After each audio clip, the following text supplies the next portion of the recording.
Curing your potatoes is essential to achieving longevity when you're storing your harvests. Come on, chickens. These are white potatoes that we grew this year, but curing applies to all varieties. Curing your potatoes will toughen the skin for longer storage.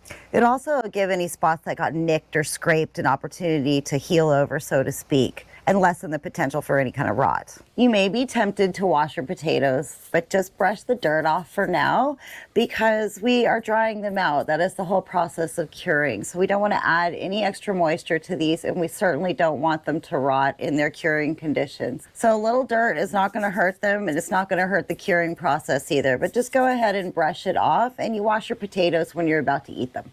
On occasion, one will get stabbed by the pitchfork. So if you have one that got horribly injured during the harvesting process, don't be afraid to take it in and eat it. It's totally okay to eat your potatoes straight out of the garden. So there's many ways to do this. Just use what you have, get creative. You're gonna need a space with good airflow, low humidity, and darkness. And your potatoes are going to be there for about 2 to 3 weeks, depending on your conditions. So make sure they're in a spot where they can stay undisturbed and out of your way for the next few weeks. Now I'm using an old screen door from one of my old chicken runs.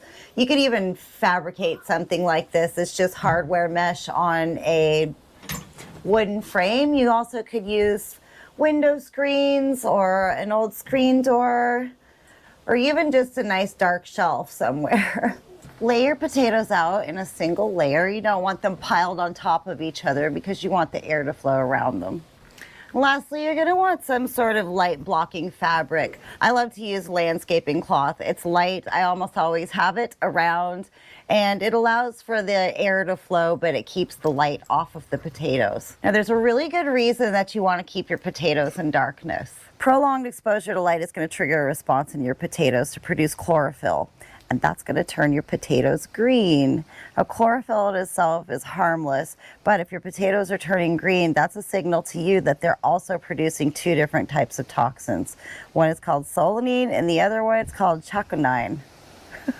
Chaconine? I don't know if I'm pronouncing that properly, but I do know that the 2 of them together will cause some serious gastrointestinal upset. And that is not why we grew potatoes.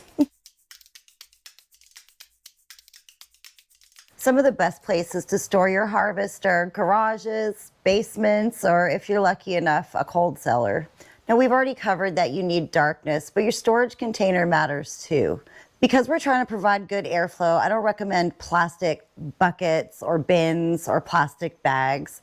I love peach baskets. They're cheap, they're durable, they're opaque so they keep the light out, and they still allows for some airflow. And I just keep a piece of burlap on top for exactly the same reason. It keeps out the light, but it allows the air to move in and out of the container. We store our harvest in the garage.